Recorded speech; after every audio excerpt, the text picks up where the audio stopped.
Mônica Bergamo hoje trazendo um destaque importante da Cisjordânia, especificamente neste conflito, exatamente no dia em que o último avião trazendo brasileiros de Israel pousou no Rio de Janeiro. A Mônica fala dos que ficaram e de quem ficou exatamente nessa área da Cisjordânia, porque a Mônica conversou com uma brasileira palestina que vive por lá, vive na Cisjordânia e não pode sair de onde mora por determinação de Israel. Conta como é que foi essa conversa, os detalhes, Mônica. Bom dia.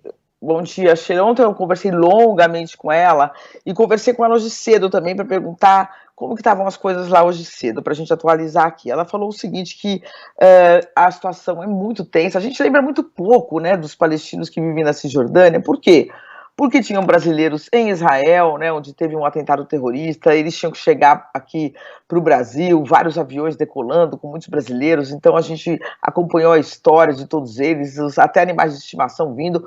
Tem o drama dos brasileiros que estão em Gaza, correndo de fato risco de vida imediato, que não estão conseguindo sair de lá. Então, quem está na Cisjordânia, a gente meio que esqueceu, vamos dizer assim, né, Sheila? E aí eu encontrei essa pessoa, uma mulher, uma brasileira que está lá há 27 anos, ela não quer dar o nome, ela tem medo de dar entrevistas, de ter algum tipo de retaliação sobre ela, mas a gente conversou longamente, e ela diz o seguinte, que ontem, por exemplo, em Israel, há conflitos também na Cisjordânia, ela diz que ontem morreram 7 jovens na Cisjordânia, palestinos que foram protestar, que jogaram pedras no exército e que receberam balas de volta e morreram. Tem muitas passeatas, muitas manifestações, que a vida lá está super tensa, que ela diz que passa um dia, imagina, Sheila, a situação. Se a gente está tenso aqui no Brasil, com a nossa vida seguindo normal, imagine eles lá. Ela diz que ela ouve o dia inteiro os aviões israelenses passando sobre a Cisjordânia, potentíssimos, as maiores armas de guerra do mundo, né? Indo para Gaza, e ela fala, a gente sabe que aquele avião está passando e está indo para Gaza para matar a mulher, para matar a criança, para matar idoso, para matar inocente.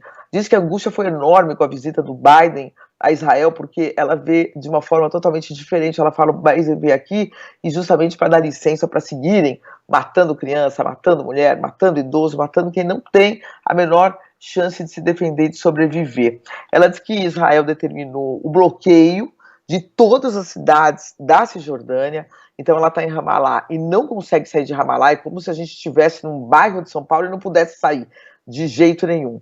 Diz que ela tem familiares no vilarejo próximo, que ela não pode ir para esse vilarejo, não pode, enfim, se locomover, e que a vida, a rotina já é um pouco assim, né? Ela estava me contando como é a vida dela. Ela diz que em tempos de paz, por exemplo, você, quando sai de Ramallah, ela falou primeiro que ela não pode ir para Israel, ela não tem essa permissão, então ela não pode passar para o outro lado do muro, mas ela pode circular dentro da Cisjordânia. Ela diz que quando ela vai visitar esse vilarejo, por exemplo, se os checkpoints que Israel coloca nas estradas estão abertos, ela passa e chega em 5 minutos, em 15 minutos. Se os checkpoints estão fechados e revistando as pessoas, ela pode ficar até 6 horas, Sheila, 6 horas no carro, esperando a fila andar, para que eles revistem cada porta-mala, cada pessoa. E ela diz que, além de tudo, quando ela chega no checkpoint, muitas vezes eles mandam voltar, sem te dizer absolutamente nada. Volta, os soldados israelenses falam, volta, tem que voltar, e ponto final. E ela tem que voltar. E essa é uma vida sufocante, é o território deles, é a terra deles, mas Israel controla uma boa parte desse território, portanto, a eles resta obedecer, né? Um exército que não é o deles, que eles não reconhecem como deles, mas que tem força e, portanto, eles têm que ter essa obediência. Ela diz que agora Ramallah foi, por exemplo, bloqueada, não entra ninguém, não sai ninguém, que as pessoas que são de outras cidades vizinhas que têm que trabalhar em Ramallah não estão conseguindo entrar e que, portanto, a vida está paralisada, palavras dela. Disse também, Sheila, que ela tem amigos palestinos da Cisjordânia que deram entrevistas para a imprensa internacional e que tiveram seu celular, foram muito críticos a Israel e tiveram seus celulares imediatamente bloqueados, né? Sem aviso nenhum, a desconfiança deles é a de que o próprio governo de Israel bloqueou essa comunicação, né? Então, são pessoas que não estão conseguindo falar para fora. Por isso também ela não deu o nome, né? Eu, enfim, quando publiquei um pouquinho dessa conversa na Folha de São Paulo, eu estou atualizando essa conversa, hoje cedo eu falei com ela de novo, eu recebi de alguns amigos e lideranças judaicas da comunidade judaica de São Paulo, reportagens, né, falando, não, mas já teve explosão, né, de bombas em universidades, então por isso tem que ter essa revista. Bom, explicação tem para tudo o tempo todo, mas objetivamente essa é a vida sufocante que palestinos levam na Cisjordânia e palestinos brasileiros que estão lá, né, Sheila, e que até perguntei para ela se ela pensa em voltar para o Brasil. Ela nasceu no Brasil, ela viveu aqui até, ela disse que visitou a Cisjordânia pela primeira vez quando tinha 13 anos, os pais dela tinham imigrado de lá, mas tinham muita ligação com a Cisjordânia, e ela disse que foi visitar, adorou, pediu para ficar, ficou, estudou lá, daí teve a primeira intifada, ela voltou, fez universidade no Brasil, ela falou, o Brasil é minha pátria, eu tenho as duas pátrias, mas que agora ela voltou depois para lá com 18, 20 anos, 21 anos, e fez a vida dela, tem filhos lá, tem marido lá, e que ela não pretende sair, né? Ela fala, eu vou ficar, nós vamos resistir aqui, a não ser que tenha um risco muito grande de vida para minha família. Ela diz que em outros conflitos, Sheila, ela já chegou a ficar sem pão para comer, sem nada para comer, passou fome, mas não desistiu da Cisjordânia, que vai ficar lá, e ela acredita que o povo de Gaza vai ter que se deslocar, vai ter que sair, mas que haverá uma resistência grande, que Gaza não será esvaziada e nem ocupada por Israel, que o povo vai ficar lá naquela terra, Sheila. Mônica, nós conversamos com, bom, você, claro, acompanhou, né, o embaixador do Brasil na Palestina, o Alessandro Candeias, e nós perguntamos sobre isso também, sobre esse, não sei se interesse de brasileiros, né, que moram na Cisjordânia, de deixar essa área. E ele diz que já tem um plano pronto para o caso de essas pessoas serem obrigadas a deixar, porque, como você disse, né, a maioria não quer sair de lá. Ele falou em 6 mil brasileiros, né, que vivem nessa área, e já traçou, inclusive, a rota, né, Mônica? Diz que é pela Jordânia, seria uma saída por terra da Cisjordânia, desses brasileiros, passando por Omã, na Jordânia. Então, fica aí... O problema, nesse momento, é que eles não podem sair da cidade onde eles estão. Há bloqueios. Mesmo que o Brasil fale queremos, eles não têm aeroporto lá, eles não podem ter aeroporto, eles não podem ter os exércitos. Quer dizer, é um território controlado por uma outra nação, uma nação estrangeira, que é Israel, né? A autoridade palestina controla alguns pedaços desse território, mas o poder de fato está nas mãos de Israel. Então elas não podem, se ela resolver amanhã, como a gente resolveria, quero ir para outro lugar, ela não tem como. Ela não tem como sequer sair da cidade, não é que ela não tem como sair do país, ela não tem como sequer sair das fronteiras de Ramallah. Então é uma situação horrorosa, né?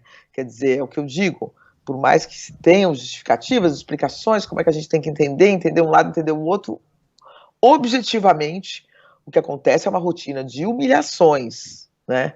São pessoas humilhadas cotidianamente. Você imagina você todos os dias, Sheila, que você vai da sua casa, Sheila e Carla, para o Morumbi, tivesse um checkpoint e você tem que ficar lá 6 horas, esperando.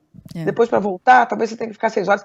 E talvez quando você chegue na fronteira, um soldado de um outro país fala para você, não, volta. Você não entra. Pois volta. Na sua própria terra, né? Na sua própria terra. Pois ela pergunta, mas por quê? Razões de segurança. Uma brasileira palestina, não é terrorista, não é nada, ela é uma brasileira que fez faculdade aqui e ama. Ela disse isso, ela falou, olha, eu já fiquei aqui em conflitos graves e eu não saí, e eu não pretendo sair, mesmo que a gente passe por enormes dificuldades. Agora, ela disse uma outra coisa que me impressionou também, Carla, Sheila, ela falou, olha, eu passei por muitos conflitos já graves, mas jamais vi uma violência como a dessa guerra.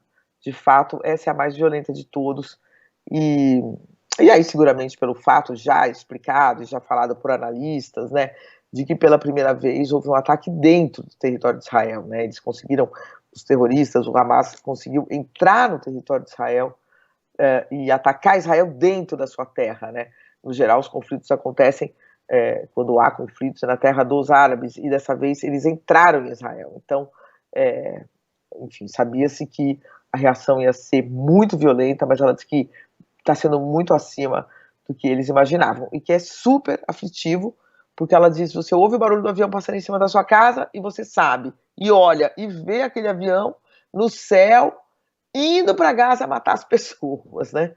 Então é bem difícil.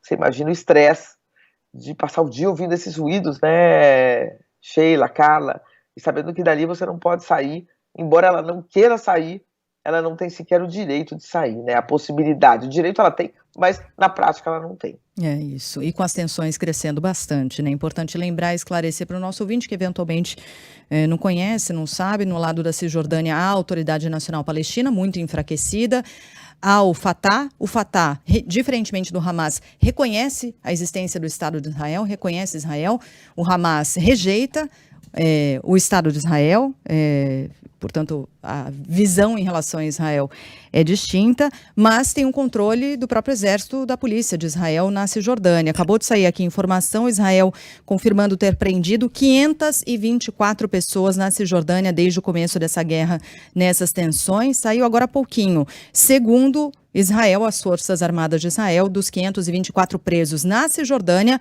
330 teriam ligações com o Hamas. Informação diz ela, saiu o que ela agora. diz, qual é o ponto de vista dela que está lá dentro, né? Ela diz que são pessoas que vão protestar, né? São passeatas, assim como nos Estados Unidos também foram reprimidos, que entraram no Congresso e não puderam fazer, como na França também há repressão a essas manifestações. Imagine na Cisjordânia, Sheila, se eles vão deixar passeatas crescerem na Cisjordânia toda, né? Então Israel está tentando reprimir, segundo ela, reprimir essas passeatas, reprimir esses protestos, e não só ocorreram essas prisões, como, segundo ela, me disse que saiu na imprensa de lá, 7 jovens palestinos que protestavam, foram mortos, né? Mortos por forças policiais de Israel. Isso aí. Obrigada, Mônica. Um beijo para você. Até amanhã. Até amanhã.